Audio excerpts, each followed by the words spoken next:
हजुरलाई त भिडियोमा कस्तो देख्यो त्यस्तै हुनुहुन्छ। भिडियोमा जस्तो थिएँ त्यस्तै रहेछु। दिदी चाहिँ कति जानुभयो? दिदी घरमै हुनुहुन्छ। दिदीको मुख आउँदैन होइन? आउँदैन। मैले देखेको थिएँ नि भान्जा पनि आउँछ। भान्जा छन्। हजुर। अनि त मैले चाहिँ तपाईँको त्यत्तिकै मैले होइन अब यत्तिकै बाबा मम्मी पछि त के गरी खानु भने मनमा सोचेँ। हजुर। अब बामी चौधै हिँड्ने होइन? हजुर। हिँड्दा तपाईँको अलिअलि टुक्रोको उठ्ने भएँ त्यतिको चाहिँ यो लप्ची अलिअलि हिँड्दा एक दुई पहिला चढ्दा म पनि बाहिर तपाईँको पसल गरेँ होइन? हजुर। गर्दा पनि तपाईँको केही गराउनु भएन त्यतिकै विवाह गऱ्यो। विवाह पनि गर्नु भएको छ? अब तपाईँको जस्तो भानी होइन? हजुर। भगवान नै रहेछ होइन? हजुर। हाम्रो भगवानले दिँदो रहेछ होइन? हजुर। मेरो श्रीमती अपङ्गै छ है? हजुर। मेरो दुईटा बच्चा छ है? ऊ पनि बच्चा हो तपाईँको? बच्चा छोरा हो।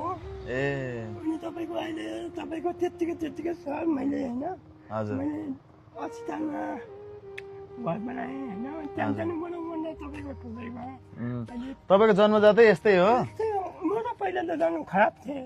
ए नजाउने होइन? हजुर। मेरो अब म त हिँड्दा चाहिँ राम्रो हिँड्नु देख्नु हुन्छ होइन? हजुर हजुर। अहिले म लोएँ भने उठ्नु गाह्रो हुन्छ है?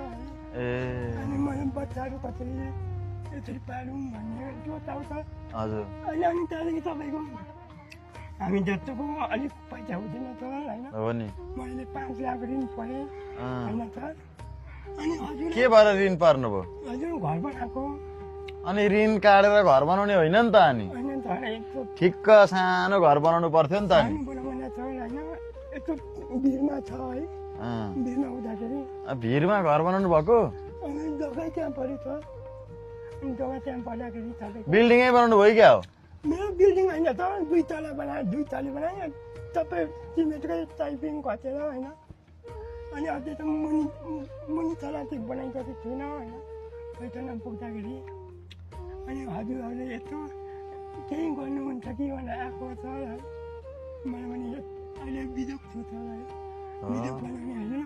अब घरमा अहिले त तपाईँको मैले किन ढाक्नु म जस्तो छ त्यस्तै भन्छु। अहिले तपाईँको मेरो घरमा अन्न थिएन होइन? अनि गाउँमा आलु किनेर 1-2 हजार पैसा थियो।